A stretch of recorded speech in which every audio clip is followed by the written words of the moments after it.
Friends, and once again I welcome you all to VR Classes 20 prelims के इस series में last class में हमने देखा था हिमालय के बारे में। हम पढ़ रहे हैं फिजिकल डिवीजन ऑफ इंडिया। यदि आपने हिमालय वाला वीडियो नहीं देखा है तो आप जाकर के जरूर लास्ट वीडियो देख लीजिएगा।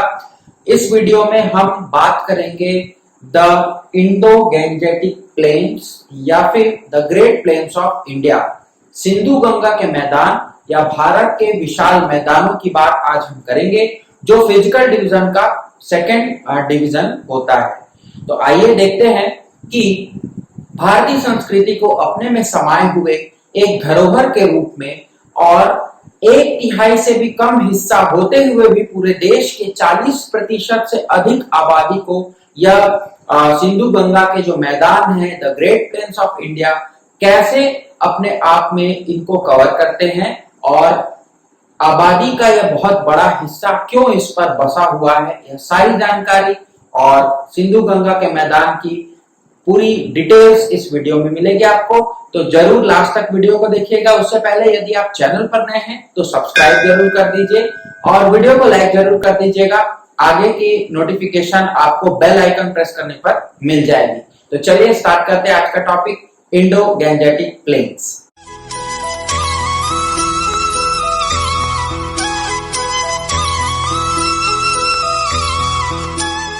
हम यहाँ देखेंगे कि जो ग्रेट प्लेन्स हैं, इंडो गैंजेटिक प्लेन्स हैं, उनके क्या क्या डिविजन्स हैं। तो हम बात करेंगे इन 4 डिवीजन के बारे में। आप देख सकते हैं पहला जो है वो है भाबर, दूसरा तराई, तीसरा भांगर और चौथा खादर। तो आइए बात करते हैं भाबर, तराई, भांगर और खादर की और देखते हैं कि इनका फॉर्मेशन कैसे होता है। यहां से क्वेश्चन जरूर आता है फ्रेंड्स। इस बार सीजीपीएससी ने क्वेश्चन पूछा है, मैं बताऊंगा आपको कहां से क्या कितना डीप में पढ़ना है। तो सबसे पहले यदि हम एक नदी की बात करें और यह हमारा हो गया पहाड़। अब जब नदियां इन पहाड़ों से उतरकर मैदानों पर आती है तो इन 4 फॉर्मेशन को आप देखते हैं। सबसे पहले है आपका भाबर। अब जैसे ही मान लीजिए कि यह कोई नदी है और यह नदी पहाड़ से उतरकर अब मैदान में प्रवेश करने वाली है, तो यहाँ पर क्या होते हैं, इनके जस्ट मान लीजिए कि ये है आपके शिवालिक्स। आई थिंक कल का वीडियो आपने देखा होगा, लास्ट वीडियो, वहां हमने बताया कि शिवालिक्स के बाद आपका क्या लग जाता है, प्लेन्स जो है वह चालू हो जाते हैं, उनका एरिया स्टार्ट हो जाता है। तो शिवालिक्स के फुटहिल्स पर, इनको क्या बोलते हैं, फुटहिल्स, जो पहाड़ के पैर बोल सकते हैं आप, ठीक है, पहाड़ का जो सबसे निचला हिस्सा होता है, वहां पर जब ये नदियां आती हैं तो इन नदियों पर क्या होता है, यहाँ से जो भी पत्थर वगैरह या फिर आप बोल सकते हैं ग्रेवल्स, स्टोन्स, वो ला करके यहाँ क्या कर देती है, डिपॉजिट कर देती है। या ऐसे भी आप जानते हैं कि जब आप पहाड़ पर नीचे आते हैं तो जो स्टोन का साइज है वो कम होता जाता है, ठीक है, अपवर्दन के कारण, डिग्रेडेशन के कारण, और इसके कारण यहाँ पर आपको क्या मिलेगा, मोस्टली ग्रेवल्स और स्टोन्स वहां मिलेगा। क्लियर है। अब क्योंकि यहाँ पर ग्रेवल स्टोन्स हैं तो ये जो पत्थर हैं इनके बीच यदि या स्ट्रीम या जो नदी या जो स्ट्रीम वहां से आ रही है वह बहुत ज्यादा फ्लो पर नहीं है या अमाउंट उसका कम है, तब आप क्या देखेंगे, तब आप ये देखेंगे कि ये नदियां इन पत्थरों के बीच कहीं गायब सी हो जाती है। तो जो हमारा भाबर रीजन रहता है, भाबर रीजन ऐसा रीजन होता है, सबसे पहली चीज तो आपको याद रखना है कि वहां पर क्या होंगे, पत्थर होंगे मोस्टली। दूसरी बात, नदियां वहां पर गायब हो जाती हैं। अब नदियां गायब नहीं होती, इन पत्थरों के बीच में वह नदियां क्या होती हैं, फ्लो करती हैं पत्थरों के नीचे से। तो वहां पर हमें दिखता है कि वह नदी जो है वह वहां से गायब हो चुकी है। अब तीसरी बात, अब पत्थर क्योंकि यहाँ पर मोस्टली पाए जाते हैं, खास करके जो कंकड़ वगैरह या ग्रेवल्स आप बोल सकते हैं, उसके कारण यह जो रीजन है भाबर वाला रीजन, यह फर्टाइल नहीं होता। यह इंपॉर्टेंट चीज आपको याद रखना है। अब हम बात करेंगे नेक्स्ट रीजन की, जो है आपका तराई रीजन। तो जो तराई रीजन है उसकी यदि हम बात करें तो तराई शब्द से ही आपको क्लियर है कि कुछ वेट सा होगा, ठीक है, मार्शी लैंड इसे कहते हैं, दलदली इलाका होता है। खास करके यदि हम इंडिया के इस मैप की बात करें तो जो आपका नॉर्थ ईस्ट वाला इलाका है, ठीक है, ये वाला जो इलाका है ईस्टर्न वाला, वहां पर आपको ज्यादातर तराई का क्षेत्र ज्यादा दिखेगा। ब्रह्मपुत्र रीजन की हम बात कर रहे हैं, ब्रह्मपुत्र वैली की बात कर रहे हैं, वहां पर आपको तराई रीजन ज्यादा मिलेगा। ईस्टर्न साइड पर तराई रीजन की जो अमाउंट है वह कम है, या विड्थ जो है वह कम हो जाती है। क्लियर है? अब तराई क्या होगी, जब ये नदियां इन पत्थरों के बीच से वापस फिर से अपने किसमें आएंगी, वापस अपने फ्लो पर आएंगी, और यह नदियां क्या होंगी, री इमर्ज होंगी, पुनः अपने फ्लो को प्राप्त करेंगी, और वहां से हम इन नदियों को सतह पर फ्लो होते हुए देखेंगे। तो ऐसे रीजन को, ऐसे रीमर्जिंग जोन को हम कहते हैं तराई रीजन। ठीक है? और ये क्या रहेगा, ये वेट रहेगा, गीला रहेगा, आर्द्र रहेगा और मार्शी रहेगा, दलदली इलाका रहता है। आजकल यह देखा जा रहा है कि यह जो दलदली इलाका है वहां पर क्या किया जा रहा है, वहां के वनों को हटाया जा रहा है, या वहां पर जो भी प्लांटेशन है उनको हटा करके वहां पर अब खेती के लिए उपयुक्त इसे बनाया जा रहा है। ठीक है? अब हम बात करेंगे तीसरे रीजन की, भांगर रीजन की। भांगर जो क्षेत्र होता है और खादर क्षेत्र होता है, यह सबसे फर्टाइल एरिया होता है नदियों का। ठीक है? तो ये जो है ये सबसे क्या हो जाएगा, उपजाऊ क्षेत्र हो जाएगा। और जब नदियां बहती हुई प्लेन्स पर आती हैं तो यहाँ पर क्या होता है, नदियों के द्वारा उतरते समय आप बोल सकते हैं कि पहाड़ों से जब नदियां उतरती हैं तो वहां पर अपने साथ वह एलुवियल डिपॉजिट करती हुई जाती है। ठीक है? पानी के साथ में वह क्या करती, वहां की मिट्टी को भी थोड़ा बहुत लेते हुए अपने साथ जाती हैं, और जब वह प्लेन्स पर आ जाएंगी, जब वह पूरे के पूरे मैदानी क्षेत्र पर आ जाएंगी, क्योंकि वहां पर जो ग्रेडियंट है ऊपर से नीचे गिरने वाली बात अब वो नहीं होगी, क्योंकि प्लेन जो है वह नॉर्मल हो चुके हैं। और अब जो इसका फ्लो होगा वह क्या करेगा, वह यहाँ पर मिट्टियों को क्या करता जाएगा, उसके किनारों पर भरता जाएगा। ठीक है? ये मिट्टियां, ये नदियां यहाँ से फ्लो होती हुई आती हैं और इन बैंक्स पर क्या करती हैं, अपनी जो गाद है, एलुवियल है, उसको डिपॉजिट करती हुई आती रहती है। अब दो तरह से हमने देखा, पहला हमने बात की भांगर की और दूसरा बात की खादर की। तो जो भांगर डिपॉजिट्स हैं वह ओल्ड डिपॉजिट्स हैं, पहले से ही वह डिपॉजिट होता गया है। ठीक है? और इसके जो बैंक्स है ये परमानेंट बैंक्स आप बोल सकते हैं, जो परमानेंट होंगे, स्थायी रूप से वहां पर आपको दिखेंगे, वह आपके भांगर होते हैं। और जो नए डिपॉजिट होते हैं जो हर साल फ्लड के साथ में, बाढ़ के साथ में परिवर्तित होते रहते हैं, उन्हें आप खादर कहते हैं। अब दूसरी एक और बात, भांगर जो होंगे आपके वह आपको डार्क कलर में दिखेंगे। ठीक है? इसका मतलब भांगर जो है उसका जो कलर होगा वह डार्क होगा, ह्यूमस इसमें बहुत अधिक मिलेगा। ह्यूमस कंटेंट होने के कारण कोई भी मिट्टी जिस पर ह्यूमस कंटेंट ज्यादा है, खेती के लिए वह सबसे उपजाऊ मिट्टी होती है। और यहाँ पर जो है वो कल्टीवेशन आपको दिखेगा। ठीक है? कल्टीवेशन, बेस्ट सूटिंग कल्टीवेशन आप यहाँ कर सकते हैं। इसीलिए देखा गया है कि जो मैदानी इलाके होते हैं जहां पर यह भांगर और खादर की मिट्टियां मिलती हैं, वहां पर सबसे ज्यादा आपको क्या दिखेगा, बसाहट दिखेगी, वहां पर आपको खेती दिखेगी, जिसके कारण लोग वहां पर बसना प्रारंभ किया। ऐसे ही आदि मानव ने एक ऐसी जगह को चुना जहां उन्हें आसानी से खेती के लिए मिट्टी मिल जाए, तो यह रीजन आपका मोस्ट इंपॉर्टेंट रीजन हो जाता है। फिर हम बात करें खादर रीजन की, तो हर साल नदियों में बाढ़ हर साल आती है। आप अभी वर्षा ऋतु प्रारंभ होने वाली है जब हम यह वीडियो देख रहे हैं, और ऐसी ऋतुओं में जब नदियों में पानी का जो स्तर है, जल का स्तर है, वह बढ़ता है, क्योंकि वहां पर बरसात होती है, और उस बरसात में नदियों में बाढ़ आती है। बाढ़ क्या है? बाढ़ कुछ भी नहीं है, नदी अपने यदि बैंक को और नॉर्मल फ्लो को छोड़ करके जब अपने किनारों से ज्यादा बहने लगे, उसे हम बाढ़ कहते हैं। ठीक है? नॉर्मल फ्लो जो है रिवर का वह बाढ़ नहीं कहलाता, लेकिन यदि बाढ़ वाला ऐसा रीजन होता है जब वो अपने बैंक को छोड़ करके बाहर की ओर बहने लगे। ठीक है? तो जब बाढ़ आती है तब यह खादर जो है वह प्रारंभ होता है डिपॉजिट करना, और हर साल यह क्या होता है, हर साल खादर जो है वह नया बनता है। मान लीजिए इस साल बाढ़ आई, नदी जो इलाका था यहाँ पर खादर डिपॉजिट हुआ, खादर डिपॉजिट हुआ, उसके बाद फिर से नदी नॉर्मल फ्लो में होने लगी, बरसात फिर से आएगी अगले साल, और फिर से इस पर नया खादर का लेयर जम जाएगा। अब आप पूछेंगे कि सर डिफरेंस क्या है? जी हाँ, बिल्कुल सही सवाल है।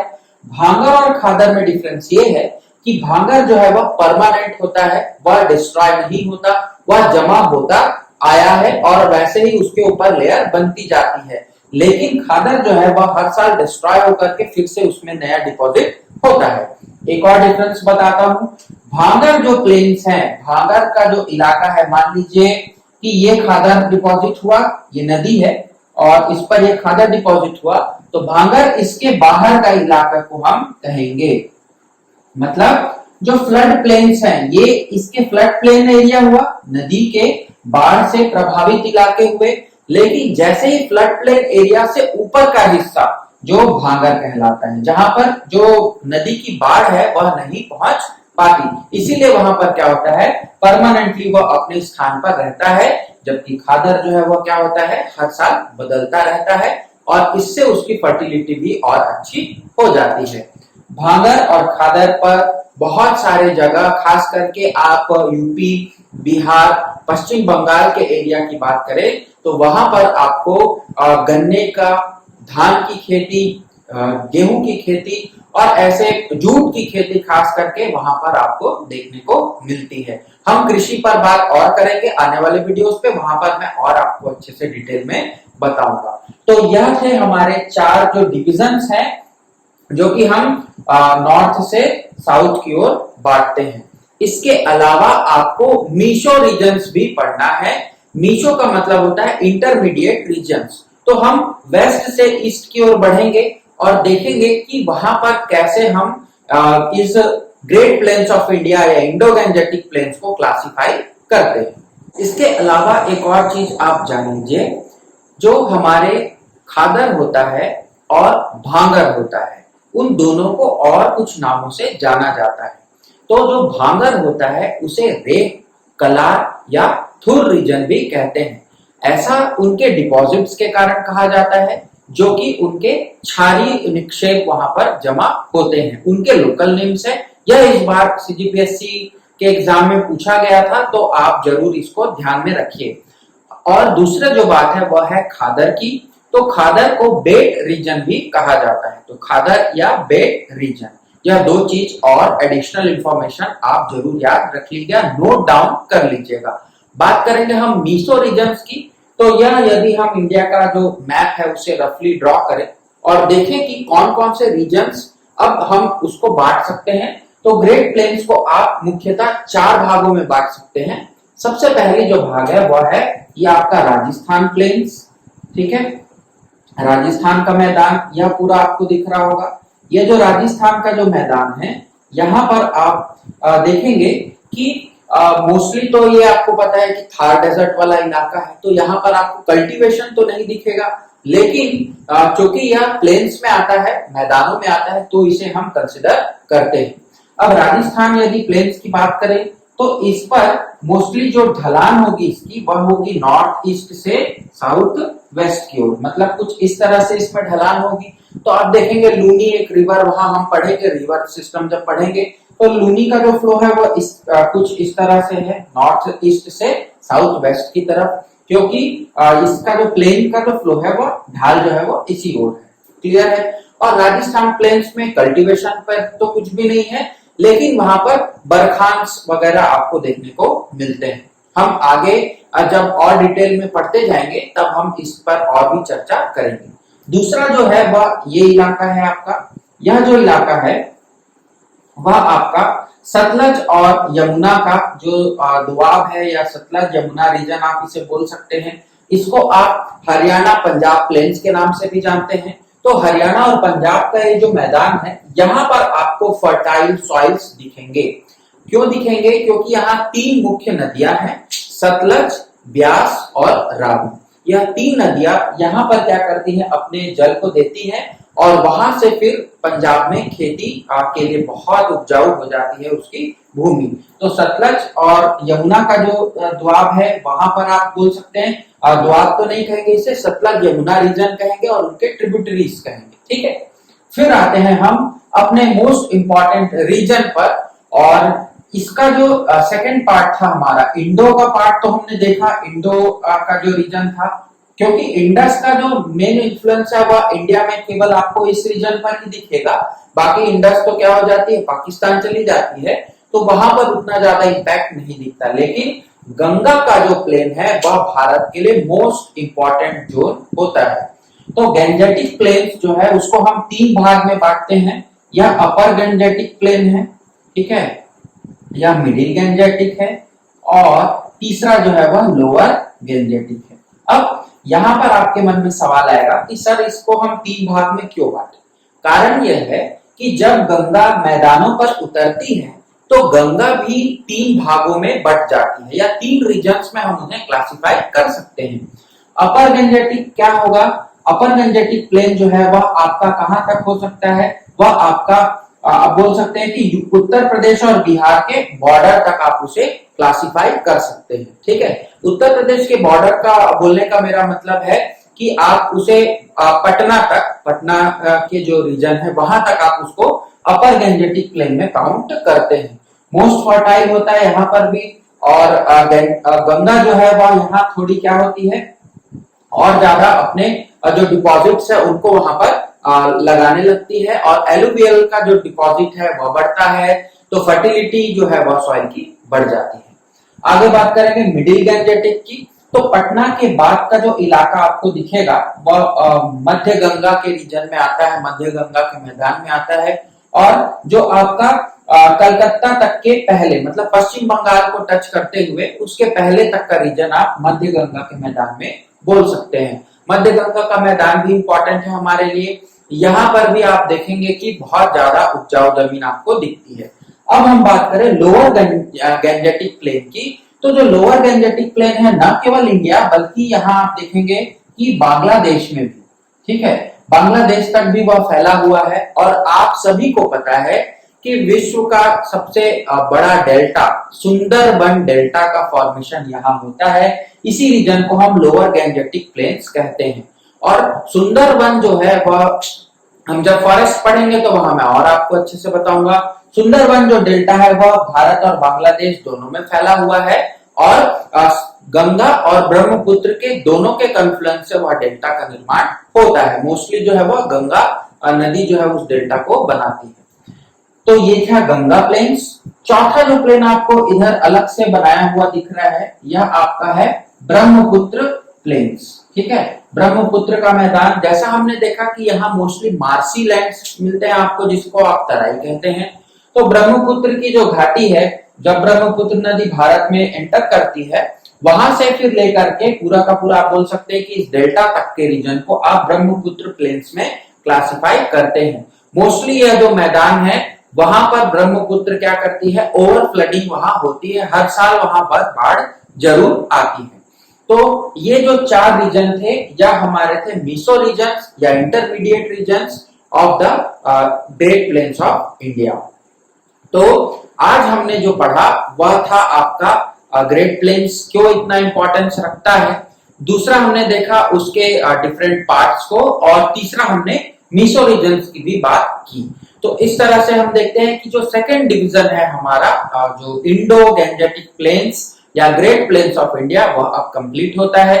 इससे जुड़े यदि आपको कोई सवाल है तो आप जरूर कमेंट करिएगा। टेलीग्राम ग्रुप पर भी आप ज्वाइन होकर के अपने जो क्वेश्चन है उनको पूछ सकते हैं। टेलीग्राम ग्रुप का लिंक जो है वो डिस्क्रिप्शन बॉक्स में नीचे दिया हुआ है। आप चैनल पर यदि नए हैं तो सब्सक्राइब जरूर कर लीजिए, वीडियो को लाइक जरूर कर दीजिएगा। और अब हम मिलेंगे अपने इस तीसरे लेक्चर पर। फिजिकल डिवीजन ऑफ इंडिया के थर्ड पार्ट को हम देखेंगे, और हम देखेंगे दक्कन के पठार और प्रायद्वीपी पठार को। तो आज के इस वीडियो में इतना ही। आई होप कि आपको वीडियो अच्छी लगी होगी। Stay safe, stay healthy. Thank you very much.